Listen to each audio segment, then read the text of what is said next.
going on, you guys? Welcome back to my channel. It is Sophie the Doll, and before we get into the video, I would like to say that I really wanted my hair to be out for this video so I can demonstrate for you guys and show you guys my true length and etc. But I recorded a video previously to this video and my hair was out, but the footage will not load on my phone. Annoying, so I had to delete it. So now I'm going to refilm it for you guys, and this is going to be better, period. And I'll try my best to include some clips of my hair journey throughout the video so you guys can kind of see, you know, how far I came. This definitely was not an overnight process, so yeah. But back to the video. Like, comment, subscribe, and join the family when you guys are ready. Let me know before I even give any of these tips, let me know some tips that you guys have used in your hair journey, whether you're natural or not natural. I would like to know, because you know, sharing is caring, and your tips are just as important as mine. I may have missed a point, or I may not have said an important point, so feel free to share. Follow me on Instagram as well if you have any troubles with finding hairstyles. I post all types of hairstyles. My Instagram is at crown_curls with 2 S's. I'll put it on the screen and down below. And I also want to say a disclaimer before I start, really. So these tips I'm about to give are not just tips that I found. These are tips that I actually wish that I knew before starting my natural hair journey, and tips that I have used in my natural hair journey. So yeah, let's get right into the video. I wrote down my notes on my iPad, so you may see me look down from time to time to read the notes, because I really want to make sure that I say all the specific points, because I feel like all of these 5 are very important to me. So let's get into the video. So the first point is big chopping your hair or getting rid of the damage. It is important that you get rid of the damage so that your hair can be at its healthiest. So before I went natural, I transitioned. So I did about probably a year and 4 months or 5 months with growing my hair out to my desired length. And when I was comfortable with the length that my hair grew into, my natural hair grew into, I cut off the damaged pieces and the permed ends. Now, I know some people don't mind with chopping the hair off like totally, and I know some are more comfortable when it comes time to just chopping the damaged ends off. So it's really up to you, but sis, at the end of the day, sis, you're gonna have to chop the ends off. You're gonna have to cut that damaged piece off. It's not gonna be revived. I'm not sure why people make it seem like you can revive dead hair. It's like saying you burnt like potatoes. You can't revive burnt potatoes. Like, you can't put it in the oven again and rebake it, or like put butter on it. Like, it's still gonna have that burnt taste. You know what I'm saying? Like, you can't remake something that's burnt, you know. So same thing for your hair. If it's dead, it's dead. You can only grow, you know what I'm saying, new hair, but you can't really revive burnt hair, you know. So one point of this is you're gonna have to let it go. Either you could big chop or chop it when you're ready, like I did. So yeah, that's tip number 1. Number 2 is maintaining a healthy hair regimen. It's important to see growth. So after you finish taking care of your hair while it's growing, or while you big chop, now you need to maintain a healthy hair regimen. So meaning you don't want to go through this whole process and then go ahead and damage the hair again, you know. Like, you want to maintain that healthy hair. So that means using heat protectant when you're about to use heat, maybe minimizing heat that you use too. Like, I don't really use blow dries anymore. I don't use hot combs. I don't really use those certain things, because it took me a while for me to grow my natural hair and for me to love my natural hair. So to go back to stage 1 or stage 0, it's a no for me. And also maintaining a healthy hair regimen comes with like your styling products, which I will get into within the next few points. Number 3, finding products that works for you. Trial and error is important. So when I first started my natural hair journey, I did not know where to start. I didn't know what product to buy, what product to not buy. I didn't really know like what was best for my hair. So I watched a lot of girls on YouTube, yes. I watched a lot of product reviews, yes. But then again, just because someone has the same hair type as you doesn't mean that your hair is the same as theirs. So meaning your porosity could be different, your thickness can be different,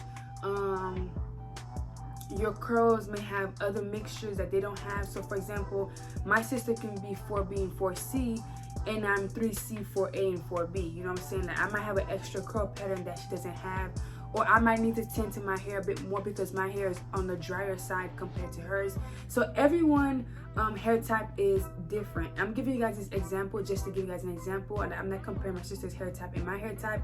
I think we kind of have more or less of the same, but that's besides the point. So trial and error, finding the right product for you is the best way to go. And the best thing I would advise for you guys to do trial and error is, instead of buying a big jar, a bottle, a product, try to buy like a mini travel size so you guys can see how it really works for your hair, because I wasted a lot of money trying to buy a product that didn't really work for me. So I'll definitely say that yes, the YouTube videos that the girls did with the similar hair texture as mine kind of helped me, because it kind of guided me into what type of hair creams or stylers that I would, you know, actually need. So yeah, I would say look up some YouTube videos on girls that have your hair type. And if you don't know your hair type, I would say go on Google, type in hair chart or hair type, and it should show up like 1A, 1B, 1C, 2A, 2B. It will show different patterns.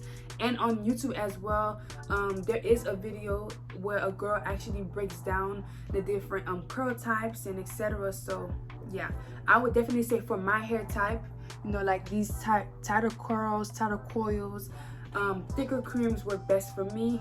But thicker creams also weigh down the hair, so it just depends on you of how you want your hair to look. If you want to look voluminous, I would definitely say you want lighter styling products, and if you want it to just, you know, be moisturized and like weighed down, then thicker butters and products will be best for you. So yes. Number 4 is deep conditioning and oil treatments are great add-ons to your wash day. They help your hair to become more manageable, softer, and detangling almost becomes a breeze, which I could totally vouch for. When I first started my natural hair journey, I did a lot of deep conditioners, which I didn't really like. Honestly, deep conditioning is not for me. I don't like the process of me having to wet my hair, put a deep conditioner in it, then let it sit for a little bit, then go back into the shower, then rinse it out, then put my shampoo, my conditioner. I feel like that's just too much. So I changed it to pre-pooing with oil. I just use oil of my choice. Like back then I would use avocado oil, but I ran out of it and I cannot find it anywhere, honestly.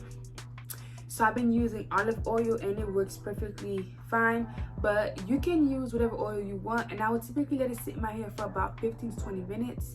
I make sure I get it on my roots and on my strands, everywhere. I just feel like it helped me detangle better. It makes my hair more manageable, more softer. I have seen a significant difference in my hair texture, not in terms of curl pattern, but in terms of like managing it. Softer, shinier, healthier, just feels bomb diggity. Okay, so definitely I would say experiment between deep conditioners and pre-poo so that you guys can see what you guys prefer. But those are great add-ons to your wash day if you have the time. You definitely would not regret it. And the 5th one is learn to love your hair and take care of it. So oftentimes when people have natural hair or on their natural hair journey, they like to say, oh, you're blessed because your hair type is more this, or your hair is more manageable than mine. It's not that my hair is more manageable than yours or yours is more than mine. It's just the way that I've taken care of it. Now, depending on the hair type you have, it is going to take some type of work. If you have 4C, maybe the steps that I take as a person that has 3C, 4A hair might not be the same as yours, but that doesn't mean that my hair type is better than yours or yours is better than mine. Like, we all have beautiful hair. We just need to learn to take care of it. We just need to learn to love it.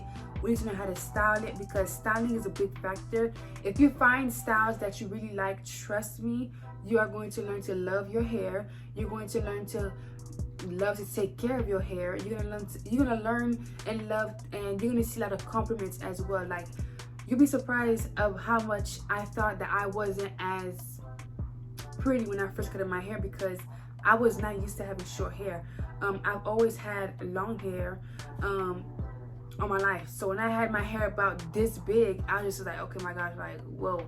And I got so many, every time I went out, I got so many compliments. It was freeing, definitely freeing, because I didn't have to take care of my hair the way I used to. I spent probably about 7 to 8 months with my hair short, and I was able to take care of it. Wash was easier, you know, wash day was easier, detangling was easier. It was just a breeze. I learned to love myself again, believe it or not, with my hair journey. So I definitely say it's a freeing process. I learned to find hairstyles that matched me. I learned to find hairstyles that I loved for myself, because I know that I went through the struggle with finding hairstyles, which is why I created my Instagram based around hairstyles, because I know that it's not easy for, you know, women to feel their best, you know, honey. So we're growing up and we're classy. And yeah, so definitely I would say finding hairstyles that suits you, finding hairstyles that you feel like can be versatile, because natural hair is versatile, believe it or not. You can do as many hairstyles as you want. You just gotta be creative. So these are the 5 tips that I found that helped me the most when it came time for my natural hair journey. It definitely boosted my confidence. I'll definitely say that these are also tips that I feel like even if you're not natural, you can still use them. Of course not the first tip, because the first tip is either cutting your hair off. So I'll definitely say the rest of the tips can definitely be used as well for non-naturals. Like, you know, taking care of your hair overall is an important, whether you're natural or not. Let me know down in the comments below if you guys have any other pointers. Let me know how did you guys like this video. Was it informative? Did you guys find any tips that you guys liked, that you guys used? So yeah guys, I appreciate you guys for watching. If you guys have made it to the end of the video, you are a goat, sis. I appreciate you, and I'll see you guys in the next video.